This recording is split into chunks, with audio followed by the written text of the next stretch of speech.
Kia ora, I'm Vic Francis, and I'm combining my background as a journalist with decades of pastoring, national church leadership, and practicing as a supervisor and spiritual director to champion pastors and their holy calling in an uncertain world. This Four Pastors podcast aims to inspire, encourage, and help pastors and Christian leaders keep saying yes to the call of God on their lives. This week's podcast takes a different tack. Instead of the usual topics, we're having a Q&A, where youngish pastors ask an older, seasoned pastor their burning questions of ministry.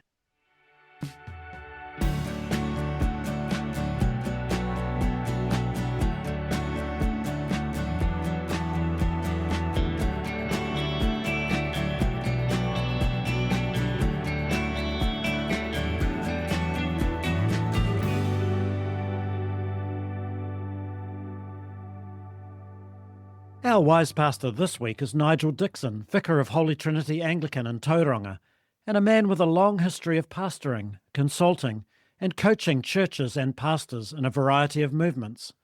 Nigel, welcome today. Cheers. Lovely to have you here. Before we get to the questions, how about telling me a bit about yourself? How long have you been pastoring? It started in 1992.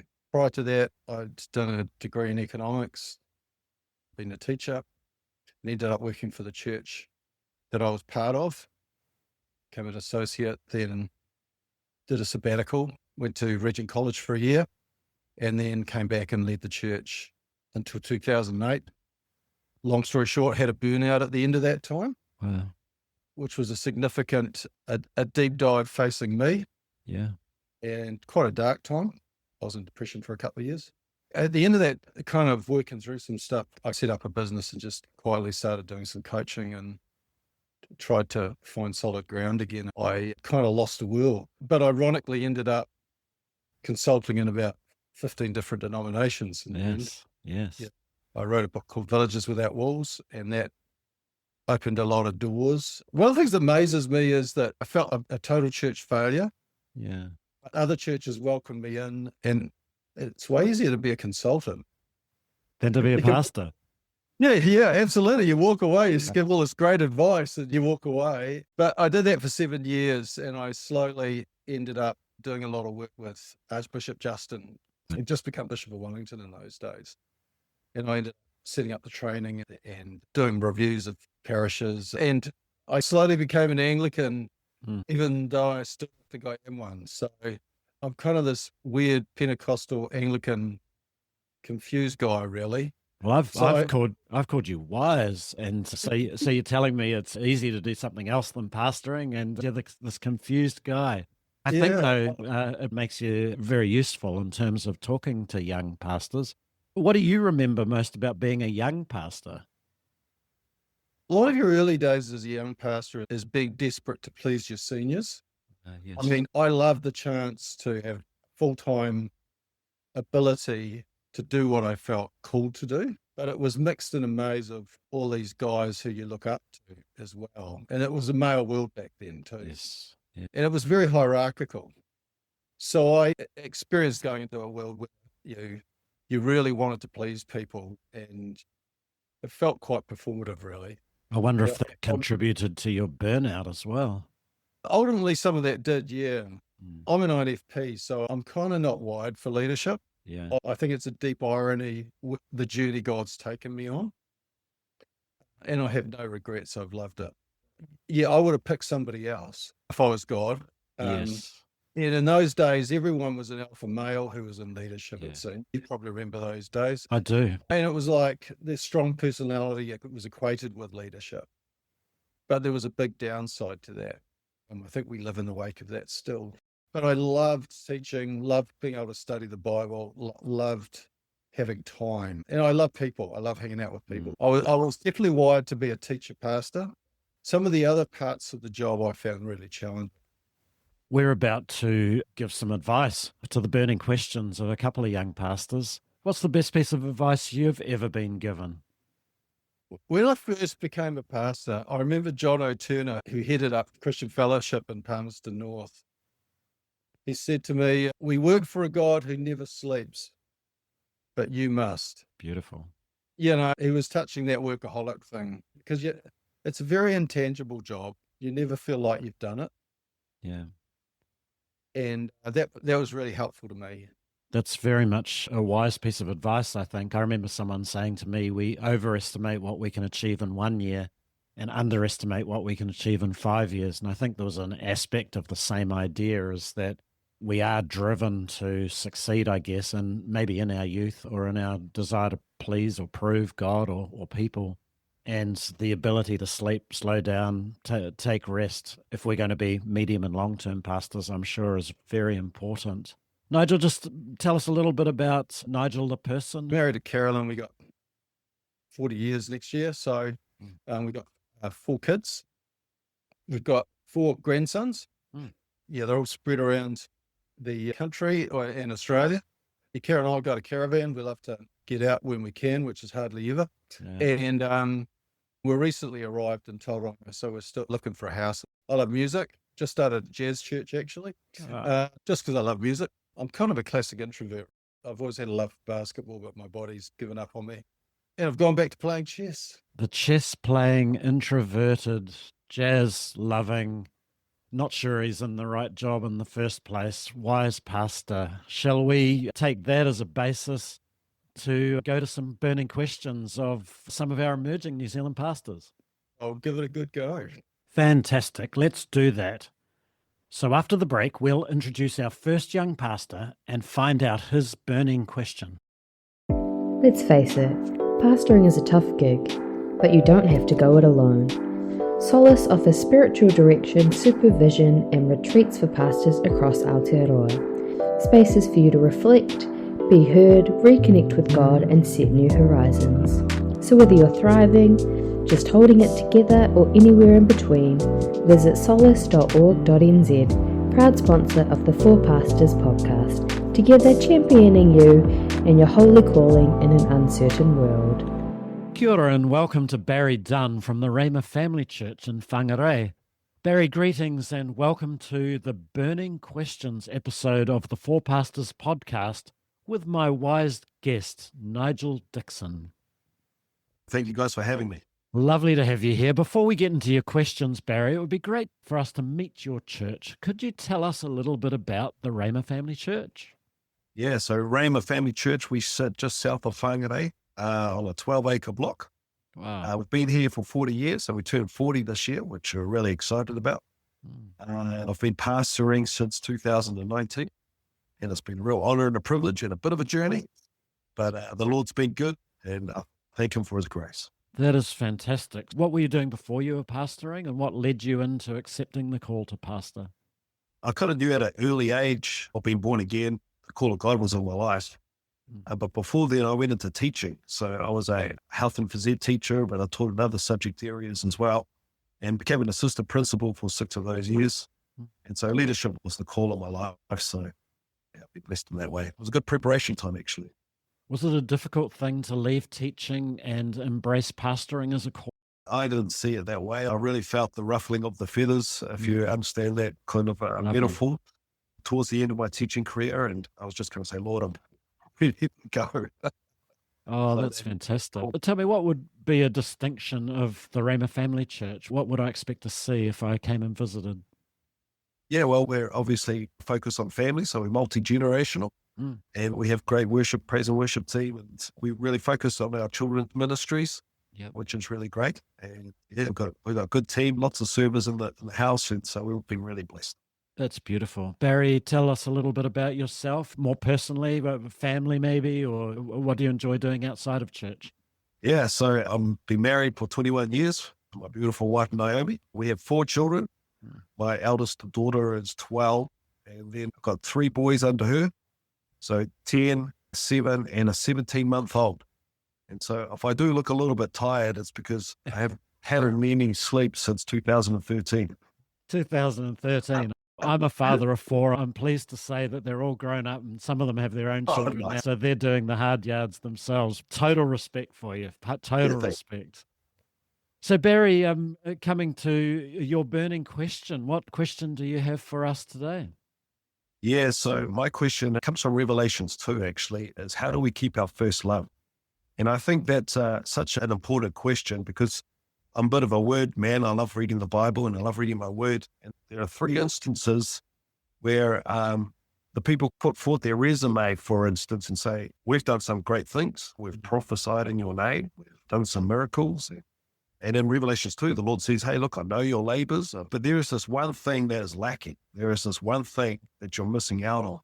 And I think the danger here for us as pastors is that we can have this measure of our spiritual success based on all this busy stuff that we do in church life and think, yeah, I'm okay with that. But heaven kind of sees things differently. Yeah. And I think it's important for all pastors to remember our why. Yeah. Oh, that first love is such an important question, which is a good opportunity to bring in Nigel Dixon. Nigel, it's a big deal, isn't it, for us as pastors, that first love thing in amongst the busyness of our ministry life. How would you advise Barry in this important area? I don't think there's any pat answers here. Mm. I mean, this is a deeply personal question for all of us because we're all wired really different. If I could start from just a basic level and then try and get more personal, I'll fire something out and we can talk about that. Mm. I think if we think of calling, most of all, to be a leader and to have a sense of calling from God, a calling comes to us. It's really personal. And Paul Stevens calls it God summons us. And he summons us to himself. A call comes to someone, not to something. So like you said, you were aware of this calling to lead and a call from God way before you left teaching. I think there's this sense in which God summons us, and everything we do from then on is response to this grace that has been offered us. And he's called us. And most of our lives is figuring out what the hell this meant, because it takes a lifetime to fulfill the call of God. So the first thing I'd say is you got summoned, and that's the primary thing.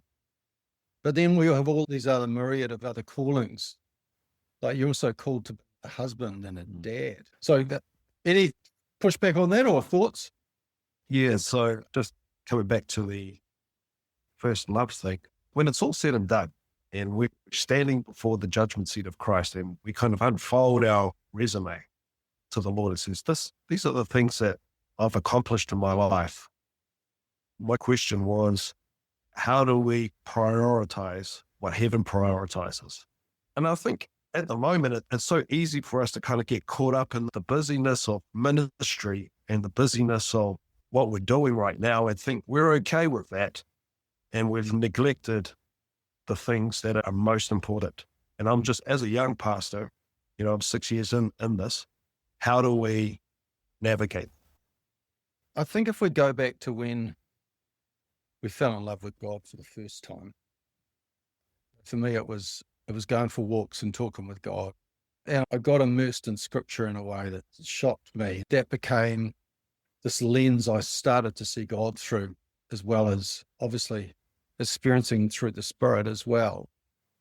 And one of the things I noticed when I got into ministry was how my spirituality shifted. And so much of my spirituality was toward the sermon, praying for this that the church needed, praying in finance. My spirituality got more functional. And when I was in it and passionate, and this was the revolution, I would have said, no, I haven't changed. Yeah. But a slow change happened because at the end of that 17 years of working in that church, I burned out. And I didn't have a spirituality to live by because I didn't have a focus for it, because actually the church had become the focus and God had kind of disappeared somewhere into the ether. And I would have looked you in the eye and said that was never the case. It was quite a shock to me. It took me a couple of years to really start to find an intimacy with God again. And one of the traps of ministry is forgetting that most of all, we get to kneel before God and we get to devote ourselves to God. But the performance of the machine means our passion drives us towards performance, and a lot of us get into ministry through passion, and that gets transferred to the performance. Nigel, can I ask you how you rekindled that first love relationship that maybe had dribbled away under those pressures of ministry? It took a while because I stopped dead, because I was in depression. But there was a few things that helped. I had nothing external to focus on. And so I had to find God again, and I had to start talking deeply, honestly to God. And I got into liturgy then because I couldn't find any words to express what I felt. And it was only the Psalms and Celtic liturgy that probably rescued me when I didn't know what to say anymore. So that was pretty dark, but it's funny, you have to look at why you became so performative and why that drive to be all that God intended you to be got so backward.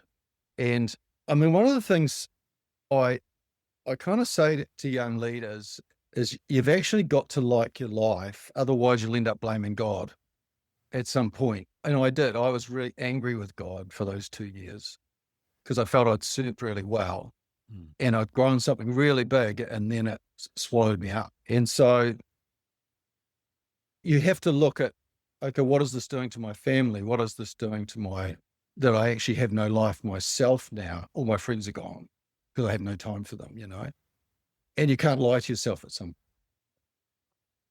I think, Barry, so many things of what we do in ministry feel like they are the real thing in terms of this putting Jesus first, because it's like we're preaching a sermon, we're leading people to Jesus, we're baptizing people, we're praying for people and seeing ministry happen.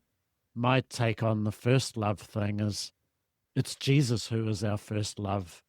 So it's not even our study of the scriptures or our building the church. It's certainly not the law, it's not the programs. And it feels like we've got to continually come back to the place that Jesus is. We would hope that we won't have the breakdown aspect that Nigel had to go through, but keep coming back to Jesus. Another thing I've often thought about is building your foundations early in your ministry is really important, because if you take shortcuts early, it finds you out later. So if you're not in the scriptures, or you're not in good relationship with your wife or your family, or you're not in submission in some way, then those things are going to find you out a little later. I mean, does that make sense? Is that helpful? Yeah, it was excellent. Thank you for that. Thank you, Nigel, as well, for your honesty. Really appreciate you opening up. When I touched on the callings thing at the start and said you're called to be a dad, called to be a father, I've journeyed with so many people who've sacrificed their family. Their ministry has basically alienated their kids ultimately. One of the things I think I did right was I decided early on that if everybody's kids followed Jesus and not mine through my ministry, it was a total failure.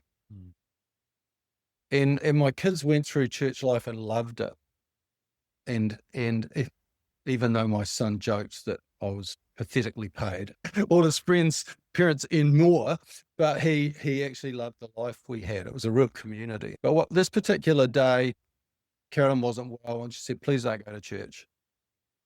And I'm so glad I rang up and said, you're going to have to find another preacher. You're going to have to do it without me because Carolyn needs me. And for her, that was a crucial moment, that she was more important than my ministry.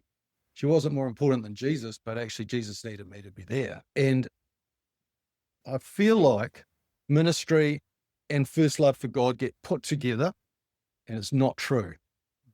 It's a lower relegated calling, which I would argue our family comes before that. It's a vocational calling, which will change in the, like you don't know where you're going to be 5 years' time from that. But yeah, I look back and that was one of the good choices I made. I think it's important to remember who's going to be there at the end, and that comes into the family thing. It's like you want your wife and you want your kids, and prioritizing them is a really important thing. I'm sure that's what you're doing and how important that is. Barry, there's a question that I ask everyone who is a guest on our podcast, and that is, what gives you hope? I love that question. Now, I've actually asked a number of senior pastors, I'm just that way minded. If I get around a room of some elder men like you guys, for instance, and I kind of say, what are the highlights of ministry? And like 9 times out of 10, they would all say the same thing. They said, we love to see change in people. And it's not like the traveling around the world or speaking in stadiums and that kind of stuff, but it comes down to ground level where you see God change someone. And for me, when I hear somebody get up and share a testimony of the goodness of God in their lives, that gives me hope. That's just like, oh man, that makes everything all worthwhile. That really blesses me and keeps me going. Well, Barry, it's been a pleasure to meet you today. We've never met, and you and Nigel have never met, so it's great to be connecting on this podcast. Thank you for your question, which is one that pastors everywhere will be challenged by, and we wish you well as you continue your work with your church and among your whangarei community. And so we want to bless you today. God bless. Thank you guys. Appreciate it. Thank you, Barry. Cheers, man. Well, Nigel, thank you for your thoughts on that. And as Barry mentioned, such an honest and open story of having hit the wall, I guess, in that time. How are you today? How has that all played out, and where does it leave you today? It's taken me on a really different journey than I planned on. I mean, part of the journey for me early on, I call it getting differentiated, where the people whose clapping mattered to you, you had to actually face that there was a bit of an idolatry. Whose clapping are you seeking? And I remember meeting with this army guy who I coached, who'd been through burnout, and his dad had Alzheimer's, and he had gone into the army purely because of his father being army, to get his affirmation. And I said, how does it feel that he'll never clap? He'll never affirm you. And I think one of the challenges of first love is that we know the joy that actually pleasing God is where it's at. But for me, a lot of the time it was looking around, are people happy, you know? And God had to drive that out of my system over a period of time. So I'm grateful for the dark, but it's not fun. Pleasing God is where it's at. That's probably a good place for us to take a break now. When we return, we'll have more burning questions. We'll be right back. Hi, Vic Francis here, and I hope you're enjoying this week's Four Pastors podcast. Over this pilot series, we're exploring issues pastors face and hearing from well-known and lesser-known Kiwi pastors for collective wisdom and inspiration. If you're enjoying this podcast, there are several things you could do to help. First, follow, subscribe, like, and pass this on to other pastors and church leaders. Second, email me on vic@solus.org.nz with feedback and who and what you'd like to see on future episodes. Third, if you're really excited, support this podcast by contributing to the Four Pastors account on Patreon. I'm passionate about championing pastors and their holy calling in an uncertain world, and your enthusiasm will help this podcast continue to inspire, encourage, and help us all keep saying yes to the call of God on our lives. Now, back to the podcast. Welcome back to our second guest, Amy Tait from Korimako Vineyard Church in Palmerston North. Amy, greetings and welcome to the Burning Questions episode of the Four Pastors podcast with my wise guest, Nigel Dixon. Thank you for having me. I'm very excited to pick both of your brains today. It's lovely to have you, Amy. Now, as we start, let's get the full disclosure piece out of the way. New Zealand is a small country, and both Nigel and I know you already, Amy. I know you because we both pastor vineyard churches, and we'll hear about your church in a moment. But please tell us how you know Nigel. I've known Nigel since I was a teenager.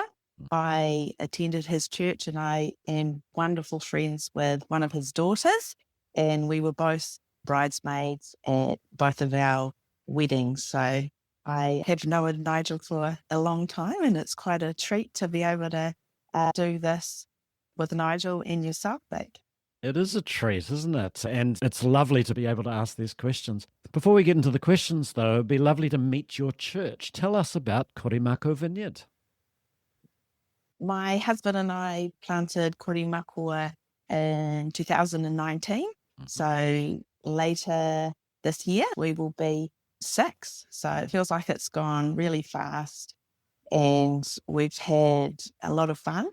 And it feels quite significant now to be getting into kind of 6 years of leading Korimakua. And what else did I tell you? Korimako itself, what does that mean? Oh, yeah. So Korimakua is the native bellboy bird here in Aotearoa. So that's got some significant, deeper meaning for us as a church and how that came about. That's beautiful. And what would make it distinct? What would be some of the markers, you think, of Korimako Vineyard? I think probably for us, something that's important to us and maybe a bit of a distinctive is trying to be quite intentional about being on a bicultural journey.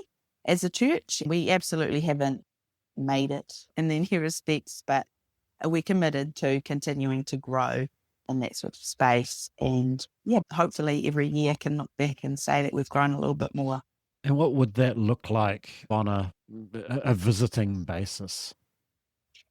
Well, we try and use a lot of te reo Māori in our greetings, and we always want to have te reo Māori in our worship. We've been starting with the Lord's Prayer in Māori. We often finish with the benediction in Māori at the end of our services, if it leans in that way.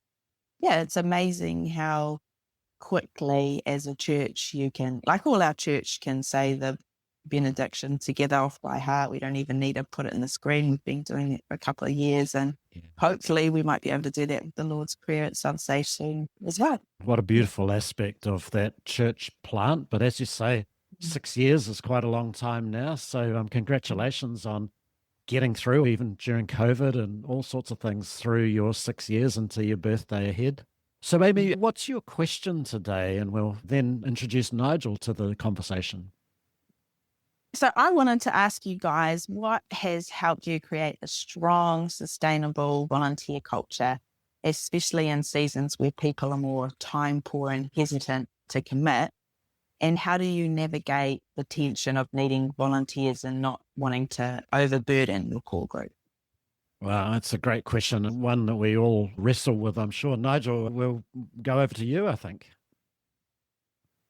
Cheers. It's a really big question because there's a big question of sustainability and actually loving our people. And there's a high pressure to be performative and to fill every gap. And I'm in an Anglican church and I call it death by roster. You know, how many people it takes to make something happen. Could I peel it back a little bit? Because I really resist the term volunteer because it's an organizational word and it leads into the church as an organization and how do we do the things that we need to do to function as a meeting and as an event sometimes. And I wonder if we think of us as a community, how do we get people's hearts in doing what they're called to do? I think a lot of people are driven to please us for a period of time. And at some point that wears out because they really didn't want to do it. They just wanted to be seen to be helping, to be that person. And that drivenness to externalize is quite big. There's a really interesting guy I was listening to called Dunn, who wrote a book called Non-Things. And in it, he's talking about how the younger generation don't get to externalize anymore. Everything is an information bite. So you put stuff on social media and there's no story. And you record an album and then you put it on Spotify and there's no tangibility. And we have a deep need to externalize. But how we nurture that so people don't externalize in the wrong way so it's unsustainable for them. So I guess my comment would be, I think it's dangerous to get people involved until we know their hearts. And if we get their hearts, then I think we get people for life. Does that make sense? Yeah. Yeah. Getting people involved for life seems like a wonderful possibility when so often perhaps somebody's been involved for 6 months and sends the email and says, I can't do it anymore and leaves you in the lurch, which probably you've experienced from time to time, eh? Yeah. So what are the things, Nigel, that do lead us towards that longer sense of, I don't know, commitment to the cause? I guess it's the cause, isn't it? Thomas Merton says this really interesting thing. He said it in the 60s, so it's profoundly futuristic. He called the life of sin the life where we wrap like cloths around ourselves, our experiences and the things we achieve and we do. And he called that the life of sin, that we basically have something to present to the world as us. And I think, some of the mega churches have really exploited that sinful desire to be seen and to be someone. And it all fell over in COVID, where the performance couldn't happen and the machine kind of ran down, and it revealed that many churches were organizations, not communities. And I think we're inching our way out of that crisis. But I think more and more is a desire to be local and to be embedded in a community.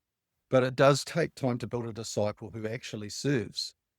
And we don't have a servant culture anymore.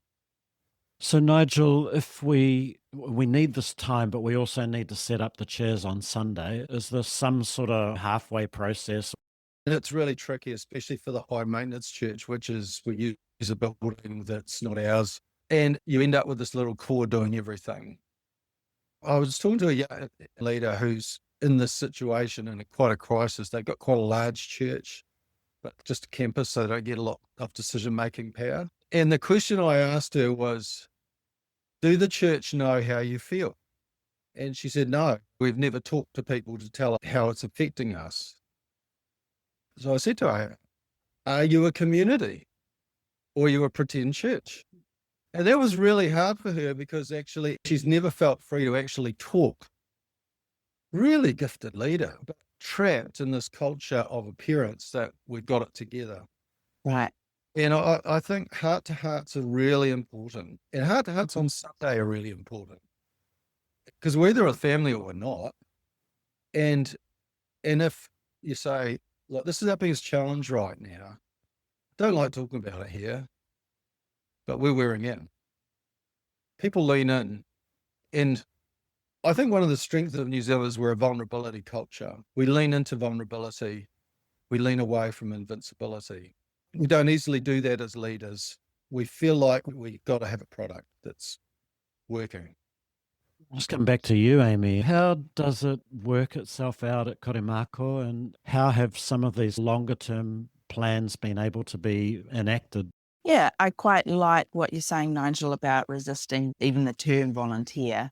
I suppose when we talk about, when we're needing to boost teams and stuff, we generally language it saying, like whānau jobs, basically, is how we term it, that we are a whānau and things need to happen like in all households. We all pull together to make things happen. So, yeah, I really like using that terminology and that way of looking at getting things done together. And I suppose that it kind of feels like it goes on cycles in church life for us, that you have an appeal for everyone to muck in that teams are a bit low, and often people respond, but then there's often a small space of time where everything's fabulous, but quickly people drop off with the way life is. And I understand it. My husband and I have 4 kids as well, and they're all teenagers and busy and everything, but it still doesn't change the reality that you need a team on a Sunday and through the week to make things happen and to be sustainable. So I suppose I generally find it a challenge that's often sitting there. I've been thinking, Amy, about the way that you pay, in inverted commas, your volunteers. Somebody said to me early in my pastoral life about the non-financial ways of paying. So there's things like giving your time, including volunteers in your stories and small gestures, sort of the movie ticket type thing, but bringing them right into community and the story of the church and celebrating and opportunities to develop who and what they are, I think are really important.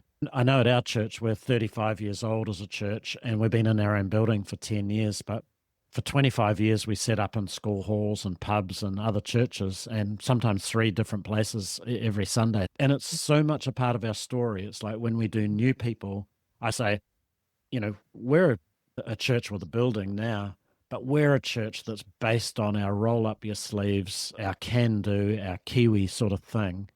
And I think if you're going to enjoy our church, you're going to be that sort of a person, going to want to be involved because somehow in our DNA, we've been shaped like this.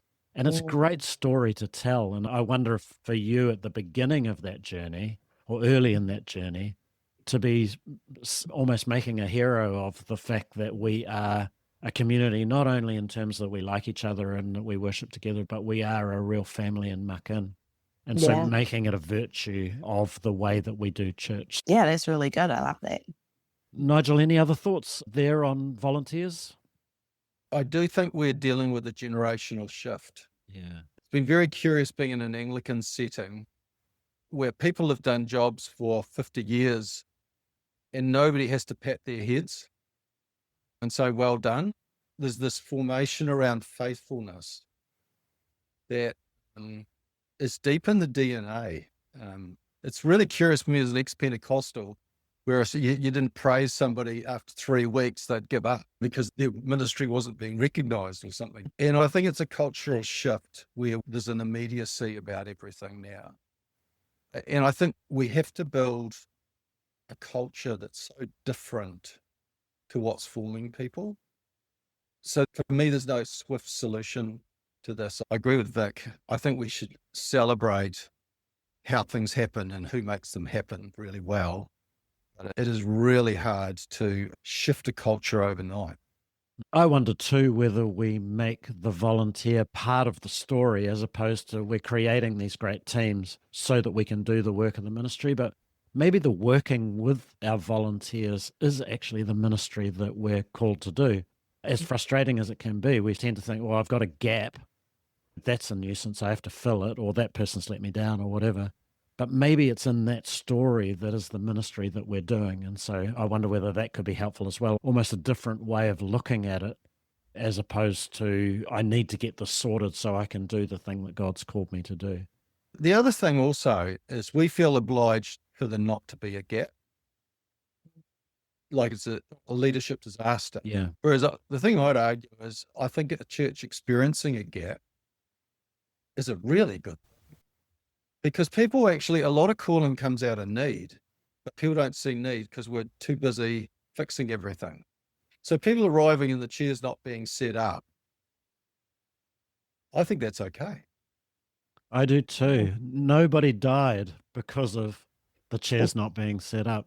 So it's that different approach. I mean, you hope that they will be set up, not that they'll die, but realize all the things that you stressed about, that probably didn't matter. And maybe that's part of an answer to a different question, but it's still an important thing, I think, to pass on.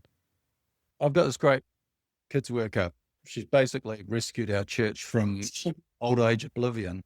And so they moved up with us to help rejuvenate the church, really. And so she took on all the family whānau stuff, whānau ministry. But she and Vaughan are walking through a really hard thing. Vaughan's got lymph node cancer, so he's doing chemo at the moment. And when I sat down with her, I said, Meg, I'm starting to feel like you can't do this anymore. And she just broke down. And she's an amazing woman. Like, she's going to lead her own church one day. But I had to let her do life. Yeah. But God's opened something else up, which I didn't predict happening. But I'm very grateful as the leader, I didn't hang on to her because she knows we got her back. We haven't kicked her off staff. She's just not having to do what was killing her while she's dealing with her husband, Vaughan. And I think, God's good at this, but it's the grind which is the hardest to survive. Yep. But let the gaps happen, Amy. I really encourage you. Just be really open. We haven't got this today because, and if people don't feel a little bit of pain, they will stay in their pleasure. That sounds like a good one-liner to bring this conversation to a little bit of a conclusion. Amy, thank you. And we do hope that this has been helpful in terms of thinking through some of those things with volunteerism. Amy, there's a question that I ask every guest on this podcast, and that is, what gives you hope?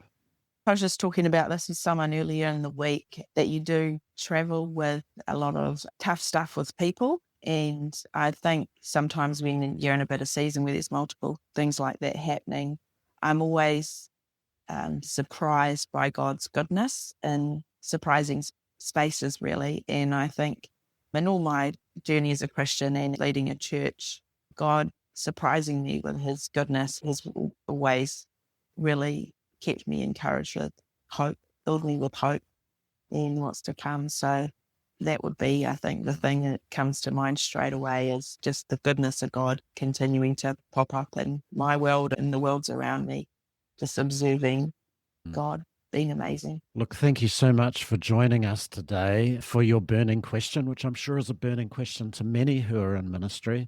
And from a couple of old guys, we wish you well as you continue your work with your church and among your Palmerston North community. So bless you today.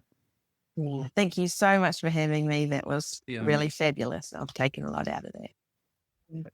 Isn't it great, Nigel, to be chatting to another generation coming through and to celebrate something of what Amy and the team at Korimako are doing? It's gutsy starting a community, their age and stage in life. Yes, it really is. I mean, it's got to come out of such a call because there's such a sacrifice involved. Absolutely. I do hope you've enjoyed these burning questions today and the answers during this podcast. And so if you have questions, please email me on vic@solace.org.nz. That's vic@solace, solace.org.nz. And we may be able to feature you on a future podcast. Nigel, as we come to a close, I wonder if I could ask you to pray for Amy and for Barry, who we've talked to today, and indeed the pastors of New Zealand. Lord, we do give you Amy and Barry and the weight that they carry, and many leaders out there who are carrying some of the challenges that are painful sometimes, and it's a weight sometimes that doesn't go away. But Lord, may we know, Isaiah 46 talks about you're the one who carried Israel through the wilderness, and may they know that they're carried by you, that you are the carrier God. Lord, unless you lead us, we're so stuffed. So I really pray that for Barry and Amy, that you will give them the phenomenal insight they need to not just imitate everybody else, but to know the path that they're called to walk. So just really give them courage to follow what you say and to learn from everyone else, and to feel no pressure to perform. But may every leader, Lord, know that they are a loved one and that you are utterly committed to them. In Jesus' name. Amen. Amen. I want to thank you, Amy and Barry and Nigel, together championing pastors and their holy callings in an uncertain world. God bless you all.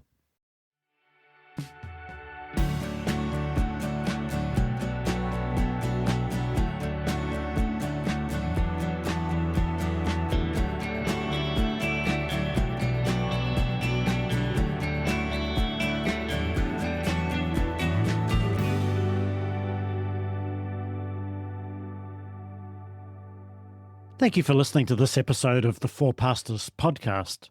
You can find more information about us in the podcast notes, and I'm back next Tuesday with another episode, the last in this pilot series, which we're calling Doing Well.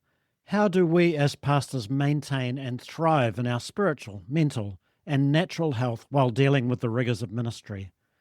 I hope you'll join me. God bless you.